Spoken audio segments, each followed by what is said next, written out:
পাঠ করছি ঢাকা বিশ্ববিদ্যালয়ের আইন বিভাগের শিক্ষক, বিশিষ্ট কলামিস্ট এবং রাজনৈতিক বিশ্লেষক আসিফ নজরুলের প্রথম আত্মজীবনী গ্রন্থ পিএইচডির গল্প। আজ শেষ পর্ব। ঘুম তাড়াতে কফি খেতাম খুব। কফির টাকায় টান পড়লে ঘুম তাড়াতে নিজেকে আঘাত করতাম। কত রাত আঙ্গুলের নখে ক্লিপ চেপে রাখতাম, পরদিন সেই আঙ্গুল আর নাড়াতে পারতাম না ব্যথায়।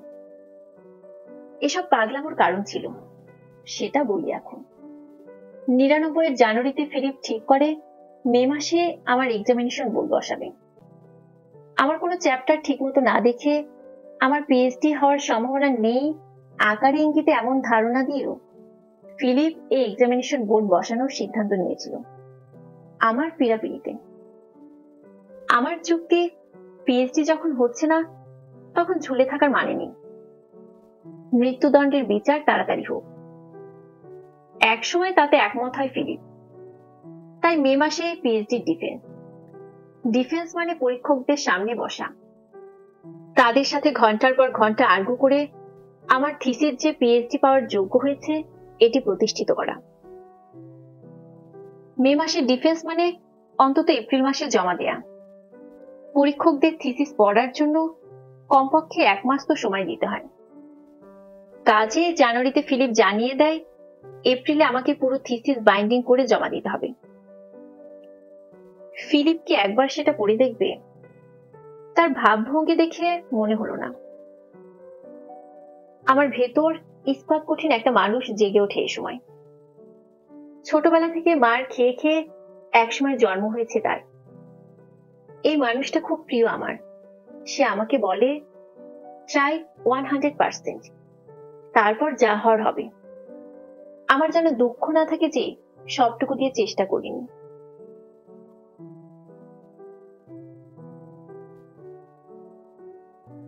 আমার ভেতর ইস্পাত কঠিন একটা মানুষ জেগে ওঠে এ সময়।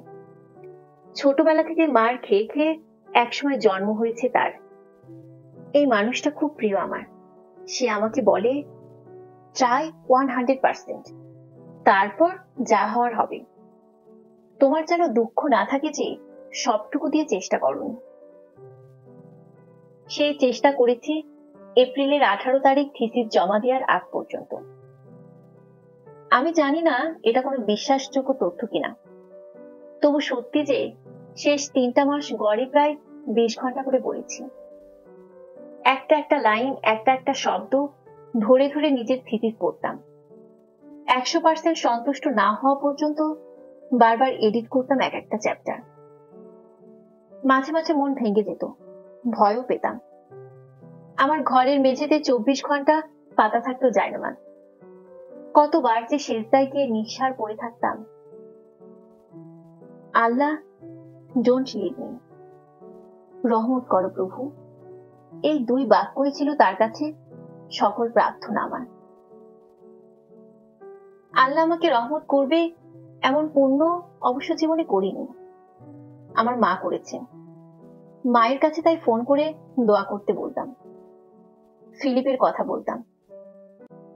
আমার মা বলতো, ভয় পেও না আব্বা, আমি শুধু তোমার জন্য হজে যাচ্ছি, কেউ যেন অবিচার না করে তোমার সঙ্গে। আম্মাকে সঙ্গে নিয়ে আব্বা সত্যি হজে গেলেন। আমার অতি মৃতব্যয়ী বাবার জন্য এটা বিরাট ঘটনা। ফিলিপের সুপারিশে আমার পরীক্ষক নিযুক্ত হয়েছেন মাইকেল অ্যান্ডারসন আর ফোবি ওকোয়া। মাইকেলের পিএইচডি ছাত্রী জনা, ডক্টর জনা রাজ্জাক, অধ্যাপক, সাসেক্স ইউনিভার্সিটি। আমাকে সাবধান করে বলে, মাইকেল খুব কড়া টিচার, জান খারাপ করে দেয় আমার। ফোবির কথা তো আগেই জানতাম। সে কেমব্রিজের ডার্ক সাইটে প্রফেসর। তার দুর্দান্ত সব লেখা পড়েছে জার্নালে। এপ্রিলে থিসিস জমা দিয়ে ঘুম দিই, 1.5 দিনের টানা ঘুম। মালিক ভাইয়ের বাসায় 4 তলার ফ্লোরে থাকতাম আমরা। 3 রুমের ভাড়াটের জন্য খুব ছোট একটা টয়লেট ছিল সেখানে। ঘুম থেকে উঠে অভ্যাসবশত সেখানেই যাই। বোধহয় বহুদিন পর আয়নায় নিজের চেহারা দেখি। নিজেকে দেখে চমকে উঠি। মাত্র 3.5 মাসে মাথার অর্ধেক চুল পেকে গেছে, চোখের নিচে ঘন কালি, কপালে আড়াআড়ি 3টি ভাঁজ, গাল ঢুকে গেছে ভেতরে। ফিসফিস করে আয়নার মানুষকে বলি, তুমি কি আমি? সে বলে, হ্যাঁ আমি তুমি। আমরা কি হেরে যাব? সে গভীরভাবে তাকায় আমার দিকে। না, হারবো না। 26 মে 1999। আজ আমার পিএইচডি ডিফেন্স। প্রায় 4.5 বছরের পরিশ্রম এক বাক্যে নাকচ হয়ে যেতে পারে আজ। ফিলিপের বোধহয় সেরকমই ধারণা। পিএইচডি ডিফেন্স হবে সোয়াসের পাশে ইউনিভার্সিটি অফ অ্যাডভান্স লিগ্যাল স্টাডিজে। ফিলিপের সাথে রওনা দিলাম ডিপার্টমেন্ট থেকে। পথে রাসেল স্কোয়ারের গার্ডেন, সেটা হনহন করে অতিক্রম করছে সে, পেছনে দোয়া পড়তে পড়তে আমি। ফিলিপ একটু থামে, আমি তার পাশে আসতেই বলে, look Nazrul, this is your thesis, your defence. If you can't make it, this is not my fault. ডিফেন্সের সামান্য আগে এসব শুনে আমার মন খারাপ হওয়ার কথা, একটু বোধহয় হয়ও। খুব সকালে আমার স্ত্রী আমেরিকা থেকে ফোন করেছে। কয়টায় ডিফেন্স শুরু, কতক্ষণ লাগতে পারে, কে কে থাকবে সব জেনে নিয়েছে। এরপর ও ঘর দরজা বন্ধ করে নিয়ামুল কোরআন নিয়ে বসবে। চোখের জলে ভেসে সময় ও আন্দাজ করা পরিস্থিতি মিলে দোয়া দুরূদ পড়বে ঘন্টার পর ঘন্টা। আমি ফোন করে ডিফেন্সের ফলাফল না জানানো পর্যন্ত। আর কিছুদিন পরে হয়তো আমাদের ডিভোর্স হয়ে যাবে। তারপরও জানতাম আমার জন্য থামবে না ওর প্রার্থনা। এতটাই মহৎ হয় কিছু মানুষ। মা আমাকে বলে, একটু ভয় পাবে না তুমি, আল্লাহর উপর ভরসা রাখো। সেটা সবসময় থাকে আমার। ডিফেন্সের জন্য যেতে যেতে আল্লাহর কাছে একটাই দোয়া করি, যা জানি তা যেন বলতে পারি ঠিক মতো। আমি তা পারি পিএইচডি ডিফেন্সের সময়। নিয়ম অনুযায়ী ফিলিপ বসেছে আমার পেছনে, তাকে দেখতে পাচ্ছি না। এটা বিরাট আশীর্বাদ হয়ে পড়ে আমার জন্য। লম্বা টেবিলের অন্য প্রান্তে মাইকেল আর ফবি। মাইকেলের মাখন মাখন এলিট চেহারা, সারাক্ষণ মিটমিট করে হেসে প্রশ্ন করে। ফবির এথনিক ব্যাকগ্রাউন্ড আফ্রিকান, তার একদম গোলাকৃতি চোখ, কালো মোটা ঠোঁট, কোঁকড়ানো চুল। আমি থিসিসে লিখেছি, পানি সংক্রান্ত প্রথাগত পরিবেশ আইন ডেভেলপ করেছে শুধু আমেরিকা আর ইউরোপে, পৃথিবীর অন্য কোথাও সেভাবে নয়। সে বিরক্ত কণ্ঠে প্রশ্ন করে, রোজেনস্টক 1982 বলেছে প্রথাগত আইন সারা বিশ্বে ডেভেলপ করেছে, আর তুমি 1999 সালে বলছো এটি আফ্রিকায় আর এশিয়ায় ডেভেলপ করেনি।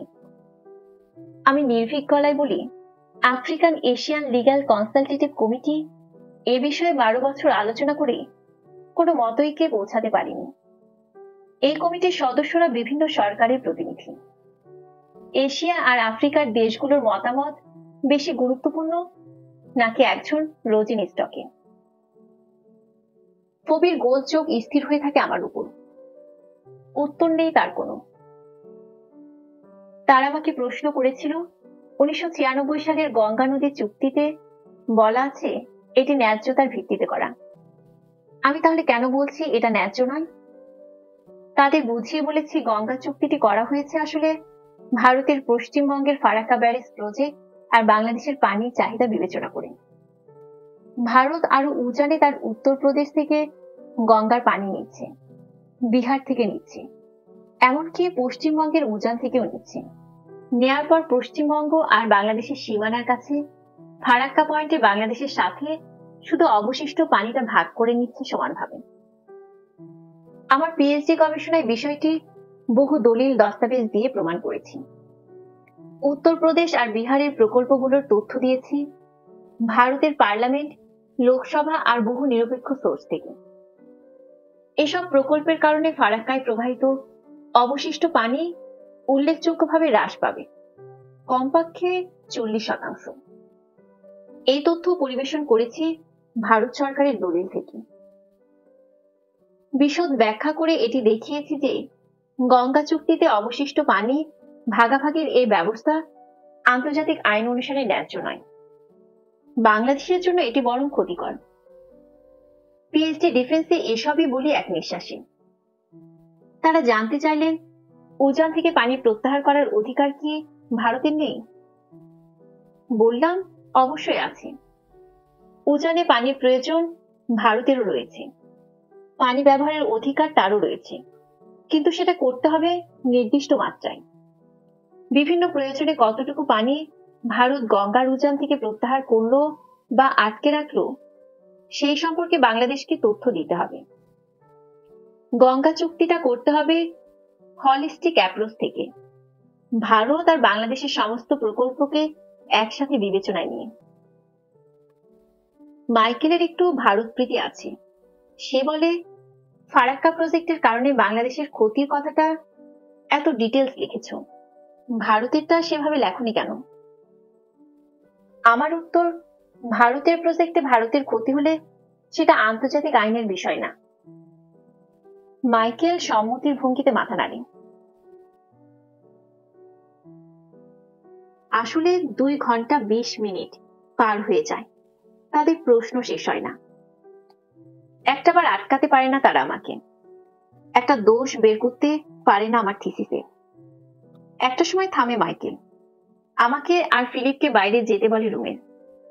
তারা এখন বসে সিদ্ধান্ত নেবে আমাকে পিএইচডি দেয়া হবে কিনা। মৃত্যুদণ্ড নাকি খালাস, এই রায় হবে 3 মিনিটে। কিন্তু এক বিন্দু টেনশন থাকে না আমার আর।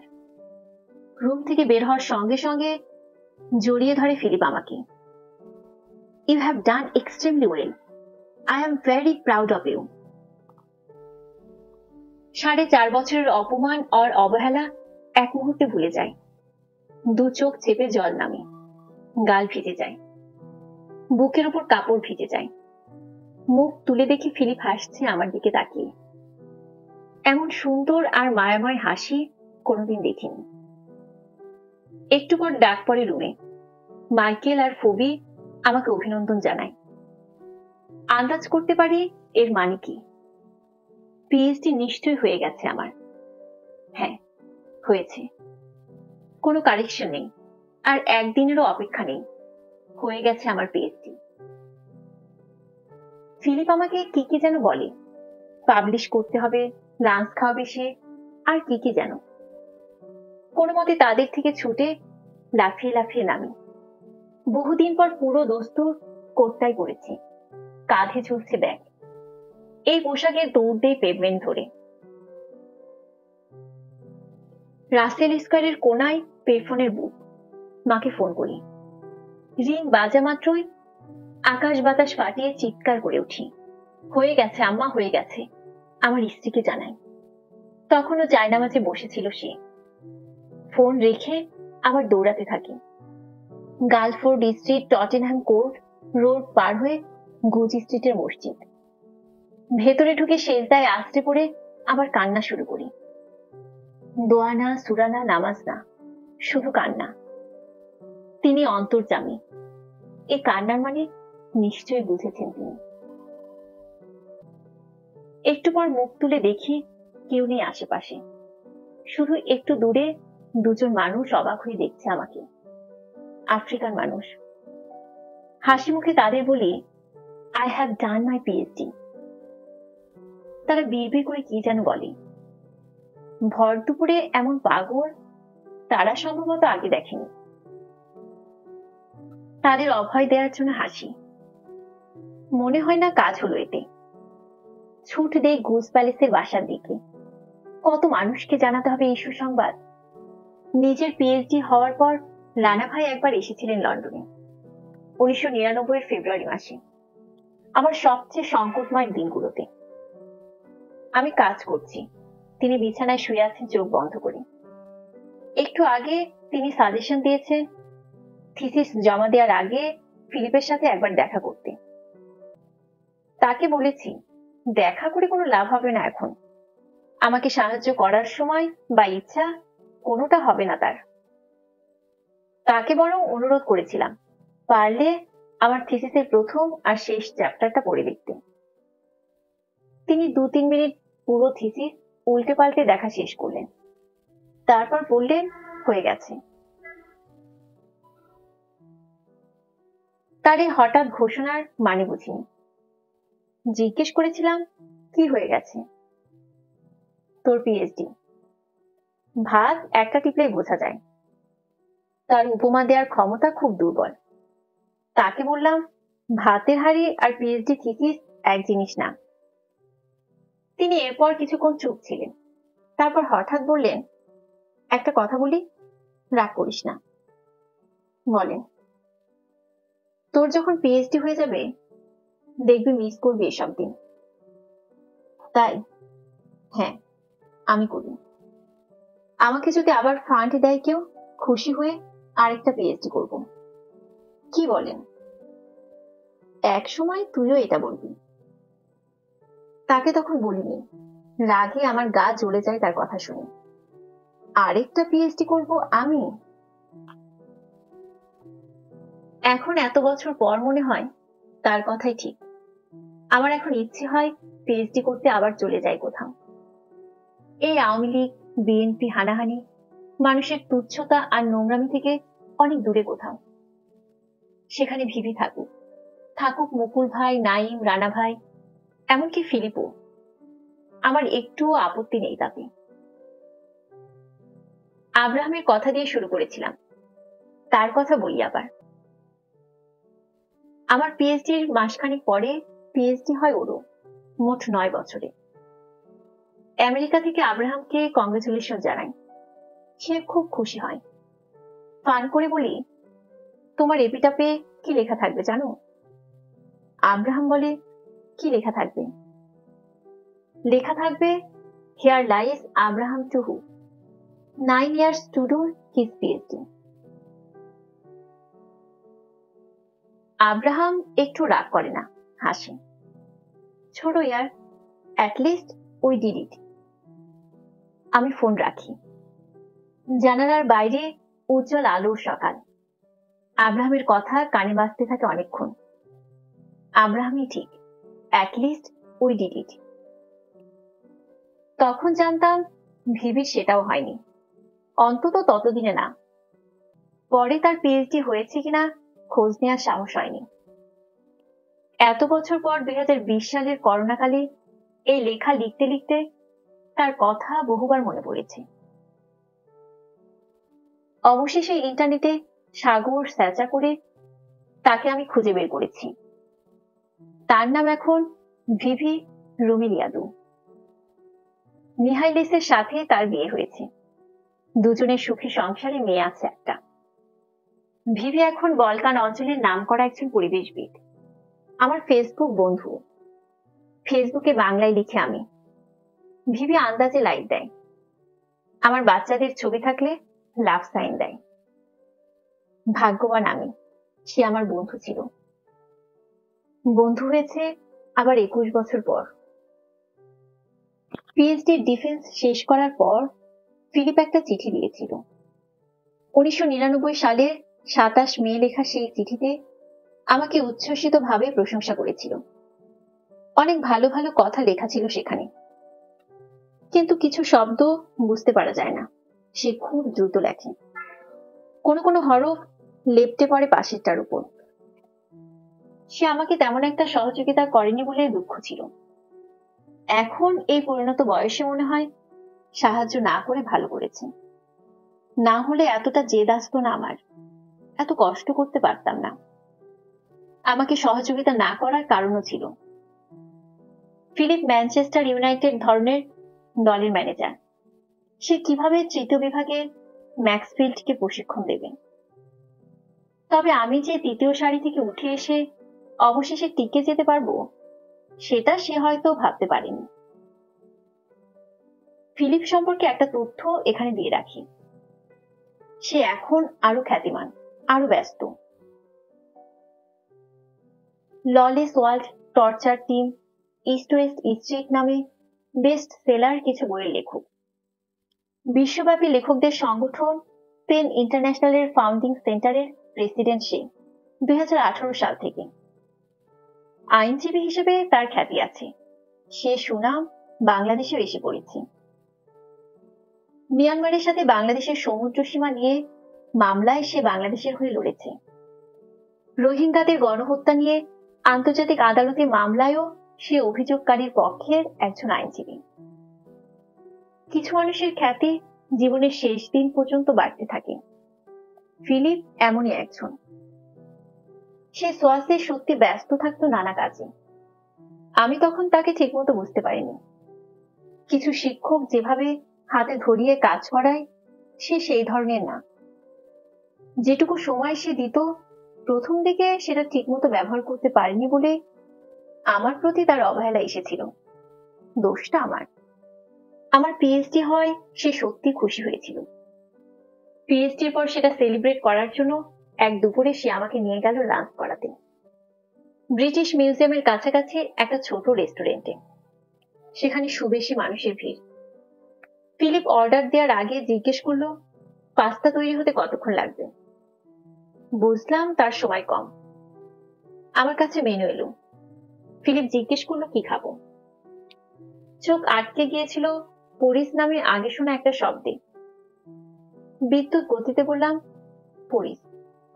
সে অবাক। শিওর? আমি বললাম শিওর। আমার খাবার এলো।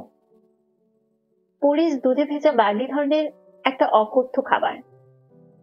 এটা আসলে ব্রিটিশরা খায় ব্রেকফাস্ট হিসেবে। নিজের প্রিয় দুপুরের খাবার হিসেবে এটাকে মর্যাদা দিয়েছি। না খায় কিভাবে? ফিলিপের খাবার শেষ হলো 5 মিনিটে। আরো মিনিট 5 আমার জন্য অপেক্ষা করলো। তারপর কবজি উল্টে ঘড়ি দেখে বলল তাকে যেতে হবে। আমার কি টাইম লাগবে বেশি? না, লাগবে না, তাকে সল্লাসে জানালাম। আমার খাবার শেষ। সে জিজ্ঞেস করলো শিওর? তারপর বলল আমি ইচ্ছে করলে খাবারটা শেষ করে যেতে পারি। নো নো, আই এম ফুল বলে উঠে পড়লাম। রাস্তায় নেমে সে হাঁটা দেবে সোয়াসের দিকে। আমি হাঁটা দিলাম একদম উল্টো দিকের রাস্তায়। কিছু দূর গিয়ে রাস্তা থেকে সস্তা হটডগ কিনলাম। খিদেই পেট চোচো করছে ততক্ষণে। ফিলিপ আমাকে কি বুঝে লন্ডনে একটা চাকরিরও অফার দিয়েছিল। তার গবেষণা প্রতিষ্ঠান ফিল্ড মানে foundation for international environmental and development থেকে জার্নাল বের হয়। আমার কি কাজ করার আগ্রহ আছে সেখানে? না, নেই। বিনয়ের সাথে তাকে ধন্যবাদ জানালাম। লন্ডন থেকে আমাকে যেতে হবে আমেরিকায়। জীবনের আরেক কঠিন পরীক্ষার মোকাবেলা করতে হবে সেখানে গিয়ে। পরিশ্রম করলে কিছু পরীক্ষায় জেতা যায়, কিছু পরীক্ষায় পরিশ্রম মূল্যহীন। আমেরিকা এয়ারপোর্টে আমাকে স্বাগত জানালো আমার স্ত্রী। দুদিন পর তার বড় বোনের বাসায় বিরাট পিএইচডি পার্টি হলো। তিনি বুয়েটের শিক্ষক ছিলেন। তিনি ও তার স্বামী দুজনেই বড় চাকরি করেন আমেরিকায়। কেন জানি না আমাকে প্রচন্ড স্নেহ করতেন। খুব চাইতেন আমেরিকায় থেকে যাই আমি। আমেরিকায় মাস 4 ছিলাম। সেখানে থাকার সময় ফিলিপের মেইল এলো। আমার থিসিস সে অক্সফোর্ড ইউনিভার্সিটি প্রেসে পাঠিয়েছে পাবলিশ করার জন্য। আমি যেন এর পরের যোগাযোগটা করি। আমি কোনো যোগাযোগ করিনি। সেখান থেকে আমার লেখার বিষয়ের সিনোপসিস, এটা কেন ছাপার যোগ্য, আর কি কি লিখে পাঠাতে বলল। এসব করতে হলে আমাকে আবার নিজের থিসিসটা পড়তে হবে, চিন্তা করে করে লিখতে হবে। এর প্রশ্নই আসে না। পিএইচডি থিসিস জমা দেওয়ার পর প্রতিজ্ঞা করেছিলাম জীবনে আর পড়াশোনা করব না। নিজের কম্পিউটারটা আস্তে ভাঙবো 4 তলার জানালা দিয়ে ফেলে। এই প্রতিজ্ঞার একটাও রাখা গেল না শেষে। মালিক ভাইয়ের ছেলে অদুল মানে ওয়াহিদুল এসে হাতে পায়ে ধরে আমার পুরনো কম্পিউটার নিয়ে নিল। না পড়ার প্রতিজ্ঞা অবশ্য রেখেছিলাম বেশ কিছুদিন। লন্ডনে বন্ধুদের কেউ ছিল না আমার পিএইচডির সময়। তারপরও খুশি হওয়ার মানুষের অভাব হয়নি। তখন আমার সাথে গুজ প্যালেসে থাকতো তারিক রানা। সে কেএফসি থেকে চিকেনের বাকেট নিয়ে এলো। লন্ডনের ডাক্তার ইউসুফ হারুনের বাসায় খেয়েছি বেশ কয়েকবার। রিয়াদে তিনি তখন সেখান থেকে ফোন করলেন। সরাব ভাই আর লিপি ভাবে ফোন করলেন জার্মানির হ্যানোভার থেকে, মানে বাশিরুল হক লং আইল্যান্ড থেকে, আর পিয়াল মানে মনোয়ার হোসেন লস অ্যাঞ্জেলেস থেকে। পিএইচডি উপলক্ষে ফুলও পেলাম। সোয়াসে তখন মাস্টার্স করছে শিউলি, মানে ফারহানা আজিম, ঢাবির প্রাক্তন শিক্ষক। বিচিত্রার প্রচ্ছদে তার আসন্ন বর হিসেবে খসরু ভাই, মানে বাঘ বিশেষজ্ঞ খসরু চৌধুরীকে প্রস্তাব করে আমি তার মন জয় করে নিয়েছি। আমার পিএইচডির পরদিন সে এলো বিরাট ফুলের বাকেট নিয়ে। লন্ডনে ফুলের দাম অনেক, এটা তাকে বলতেই বলল, কি বলেন এসব। পিএইচডি উপলক্ষে সবচেয়ে হৃদয় ছোঁয়া উপহার পেলাম মালিক ভাইয়ের কাছ থেকে। পিএইচডির শেষ দিনগুলোতে আমার চরম আর্থিক দুরবস্থার কথা জানতেন তিনি। সে সময় মাঝে মাঝে আমাকে সিগারেট খেতে দিতেন বিনা পয়সায়। তাকে শেষ কয়েক সপ্তাহ ঠিকমতো ভাড়া দিতে পারিনি। ভাড়া বাকি ছিল প্রায় 90 পাউন্ড। আমেরিকায় যাব, টিকিট আর কিছু কেনাকাটার পর হাতে টাকা আছে খুব অল্প। ভাড়া দিতে গিয়ে তিনি বললেন, টাকা পয়সা আসেনি বা? বললাম আছে। 90 পাউন্ড করলাম। তিনি বললেন, 20 পাউন্ড কম দিলাও বা? 20 পাউন্ড কম দিতে বলছেন তিনি, কেন? বললেন, আমেরিকা যাবা, মিষ্টি লওলিও। বড়ভাবে বিদায় দিলেন গেট পর্যন্ত এসে। সব জানেন তিনি, তবু জিজ্ঞেস করলেন, বোর কান্দাত যাওনি? জি ভাবি। তিনি ঘাড় কাত করে একটু দেখলেন আমাকে, মধুরভাবে হাসলেন, বললেন, যাও, আমার দোয়া।